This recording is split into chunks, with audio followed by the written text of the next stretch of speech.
Boa noite. Ah, aqui é o Marcelo Marta Amaral.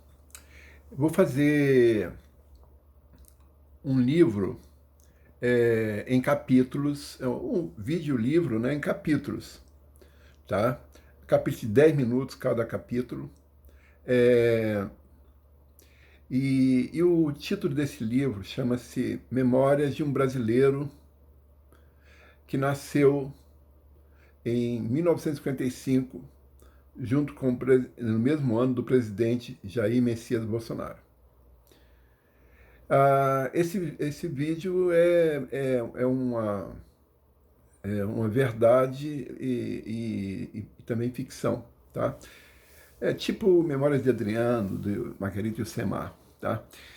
Então, o resumo desse vídeo-livro, né, como o título mesmo diz, é essa memória de um brasileiro que nasceu em Teoflotone, Minas Gerais, e conta, ele, no caso, ele vai contar na primeira pessoa, tá? É, a sua biografia de vida, etc. Algumas coisas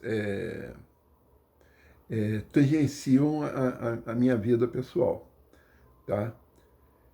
Mas em suma, então o resumo do livro é esse. Então vamos lá.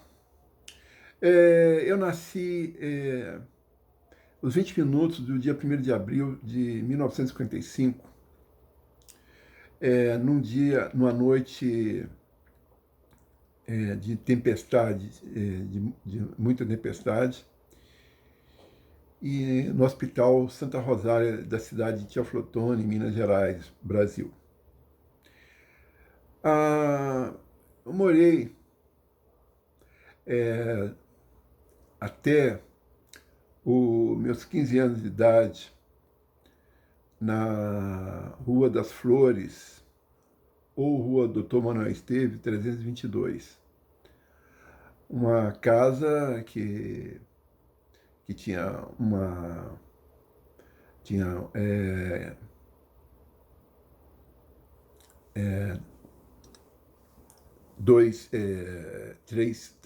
três quartos de dormir, amplos, além de um sótão com 2 quartos de dormir, uma grande sala living, 2 banheiros, né? Um banheiro, uma suíte aqui na frente, no quarto principal, onde dormiam meus pais, e um banheiro social que ficava na sala, perto da escada subia para o sótão, onde tinha 2 quartos de dormir. A casa tinha um quintal enorme, né? Tinha uma pitangueira ao lado da varanda, e ao lado da pitangueira praticamente tinha uma mangueira. Também logo na frente tinha uma goiabeira, e tinha um morro que tinha várias árvores frutíferas, né? Tipo a bil, que pouca gente conhece, né? Que é uma fruta deliciosa. Jambo também, que é uma fruta que pouca gente conhece, né? Que ficava ao lado do pé de abil. E mais em cima havia muitos pés de muitos cajueiros, né? E bananeiras. E no fundo do quintal, lá na frente, tinha uma jabuticabeira. Em suma, isso se resumia a casa na rua do Tominóis 322, que foi comprada de um tenente da antiga guarda, né? Era a Rua do Dr. Mercedes 322 ou Rua das Flores 322. A Rua Manuel Esteves 322, ela inicialmente, né, quando não tinha a Avenida Alberto Lenda, ela ia da ponte, né, e até praticamente ali onde que fica o Automóvel Clube do Brasil, né. Hoje em dia, na cidade, existe a Avenida Lenda, que complementa a Rua das Flores, a Rua do Dr. Manuel Esteves, que vai até a Rio Bahia. E mais na frente, como eu falei, tinha depois do Automóvel Clube do Brasil, havia a continuação da rua, né, com outro nome, né, que tinha em frente do Automóvel Clube tinha uma rádio chamada Rádio Flotone. E antes, na lateral do Automóvel Clube tinha um hotel, né? E também tinha um hotel na esquina praticamente na rua Dr. Manuel Esteves, com com a rua que descia, né? Descia. E se eu não me engano o nome chamava João Pessoa, assim, né? Que descia. Essa rua depois foi alargada ao longo do mercado municipal e se construiu uma ponte, foi o prefeito, se não me engano, foi Luiz Leal, que ligava a avenida, que era paralela à rua do Manuel Esteves, né? Então, isso é a breve história da localização da casa aonde eu morei até os 15 anos de idade, né? É, em 1955, né, o governo era do presidente Café Filho, que substituiu o presidente Getúlio Vargas, que se suicidou em 1954, no Catete, no Palácio do Catete, no Rio de Janeiro, né? Fica, obviamente, o Palácio do Catete fica no bairro do Catete, no Rio de Janeiro, né? E ele ficou de 24, desde o suicídio do Getúlio Vargas, né? Acho que 24 de agosto de 1954 até novembro de 1955. Aí saiu porque teve algum problema cardíaco. Sendo que nesse ano também, em 1955, foi eleito, houve as eleições presidenciais, com a candidatura do presidente JK Juscelino Kubitschek de Oliveira, né, com vice Jean Goulart, e do outro lado foi o Juarez Távora com vice Milton Campos.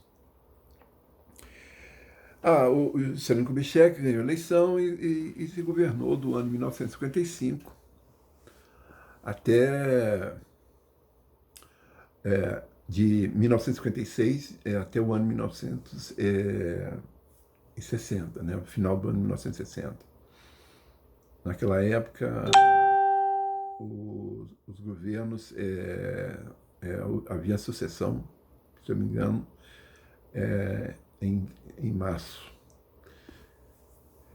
Bem, então, esse é o resumo político que existia naquela época, né? E esse período do governo Juscelino Kubitschek foi um período de grande crescimento econômico, né? Apesar dele não ser um liberal, né? Porque ele não teve controle fiscal nenhum, investiu grande parte dos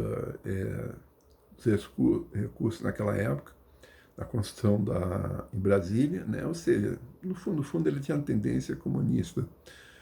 Por quê? Porque o comunismo que quer afastar o poder do povo, né?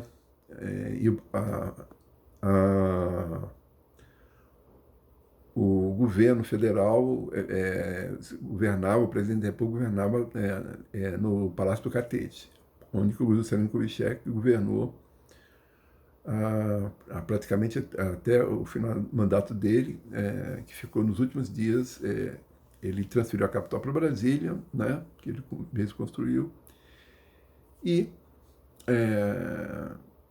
ele passou a faixa presidencial em 1961 para o eleito presidente naquela época, que foi eleito pela UDN, e vice foi eleito o Jean Goulart,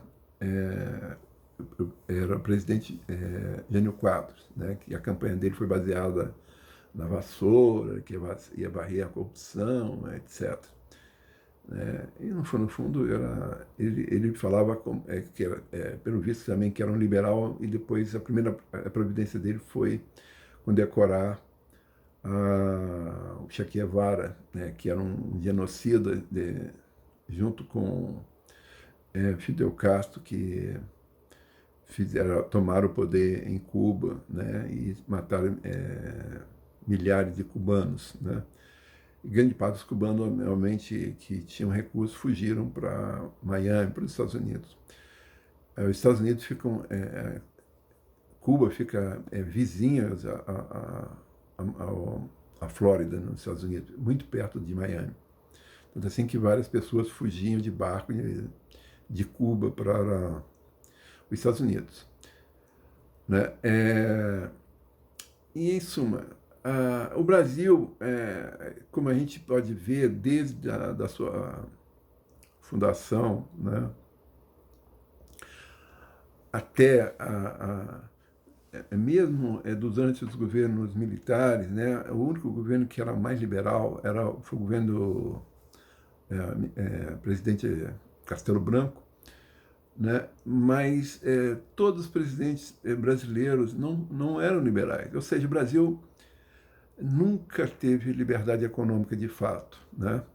E depois dos governos militares, né, por exemplo, um dos últimos governos militares, o Geisel, era extremamente estatista, porque ele foi dos tenentes que participaram da Revolução de 1930, né, que colocou Getúlio Vargas no governo, e a mentalidade dos tenentistas era a mentalidade comunista, né? De Estado grande e tudo isso. E aí, depois dos governos militares, veio o Sarney, que além de corrupção, ele era o Sarney era também estatista, né? Tinha lá aquela coisa dele de social, de justiça social, tudo isso. Depois, né, veio o Collor, que se dizia liberal também. Ele empreendeu algumas medidas liberais, mas, no fundo, era tanto a favor do Estado grande, né, das estatais, etc., como o Sarney. E depois veio o Itamar Franco, que também era estatista, que queria um Estado grande, né, um Estado grande, burocrático, né, e, por consequência, havia corrupção, né? Para você ter ideia, a burocracia ainda hoje consome 16% do PIB brasileiro, é desperdiçado com burocracia. E a corrupção desperdiça 8% do PIB. Isso agora, no ano de 2018, 2019. E também, depois, o governo Fernando Henrique Cardoso, que, em princípio, se dizia liberal, mas ele era pelo PSDB. No fundo, ele pegou só... aprontou o terreno para o analfabeto e corrupto do comunista Lula Ladrão assumir o governo em 2003. E depois foi a Dilma Rousseff, que também era comunista, e e corrupta, né? Ela provocou o estelionato eleitoral de 2014, né? Quando o PT assassinou o ex-governador do Pernambuco, Eduardo Campos, né, para ganhar a eleição. E na eleição teve a Marina Silva e o Serra, que era o outro corrupto do PSDB. Se bem que a Marina Silva era tão comunista e estatista quanto a Dilma, né? Ela vinha também, a origem dela do PT, né? Como da Dilma e do Lula ladrão. E finalmente substituiu a Dilma depois dos movimentos de protesto que começaram em 2013 e desembocaram em 2016, que finalmente possibilitou que a Dilma sofresse impeachment, né? E aí assumiu o Itamar Franco, que era do MDB, que era um partido muito corrupto, e obviamente o Temer, Michel Temer, é muito corrupto também. E finalmente chegamos em 2018, depois de uma batalha enorme eleitoral, ganhou o presidente Jair Messias Bolsonaro, que encarna o bem na luta entre o bem e o mal, né? O mal, obviamente, são as organizações criminosas esquerdistas e comunistas, né? Que é o PT, PSOL, PCdoB, né? PDT, da corrupta família do Ciro Gomes, né? A PSB, que tem o filho do presidente, do ex-governador assassinado do Rio Grande do Sul, do Pernambuco, Eduardo Campos, o João Campos, que é deputado federal, foi eleito em 2018, e outros corruptos que existem, e outros traidores que existem no PSB, né, como Alessandro Moron, do Rio de Janeiro, etc. O MDB, obviamente, né, tem alguns deputados que hoje são considerados centrão, né? Alguns deputados não são corruptos, mas são estatistas, não querem Estado grande. Como também o do PL, né? Que, por incrível que pareça, no partido, chama-se Partido Liberal, mas não tem nada de liberal. Os republicanos, né? Os democratas, agora, com essa crise da coronavírus, eles já demonstraram que eles não são nada liberais, né? Bem como do PSDB, que todo mundo já sabe, desde a época do Fernando Henrique Cardoso, que é um partido social-democrata, né? No fundo, prega o comunismo da mesma forma que os outros. Isso, mãe. Então, estamos no o ano 2019, né, com o presidente Bolsonaro fez um ótimo primeiro ano de governo, mas em 2020 ele está sofrendo perseguições de todas as organizações criminosas, que são os partidos que eu referi, né, o PT, PSOL, PCdoB, PSB, PDT,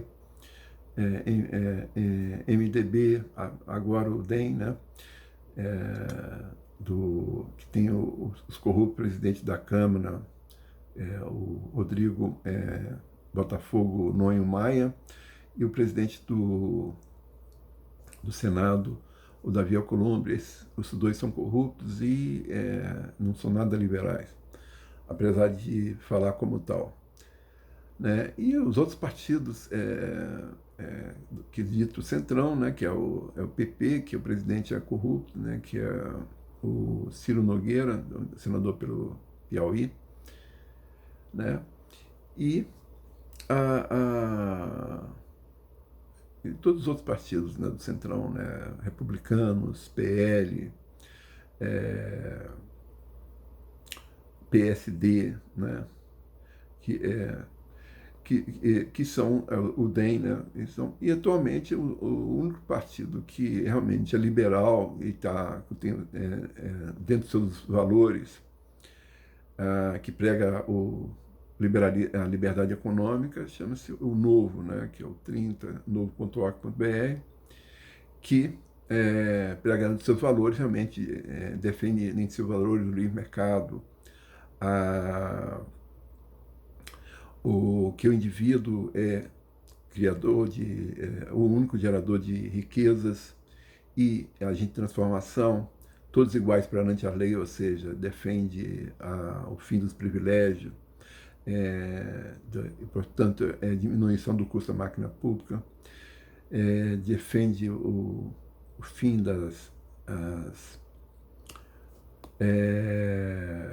dos fundos, imorais fundos e partidários eleitorais, fim do carreirismo político, né, que todas as pessoas tenham ficha limpa. E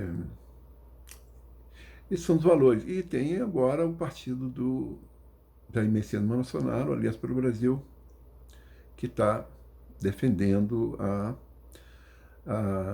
também tem entre seus itens a defesa da liberdade econômica e o conservadorismo nos costumes. Vamos ver o que se dá a partir de agora em 2021 e nas eleições de 2022. Bem, então, voltando de novo lá para 1955, eu vou fazer no segundo capítulo a continuação desse livro, vídeo-livro. Esse capítulo 1 se encerra por aqui, que no fundo foi um resumo da história do Brasil de 1955 até hoje, de 2020.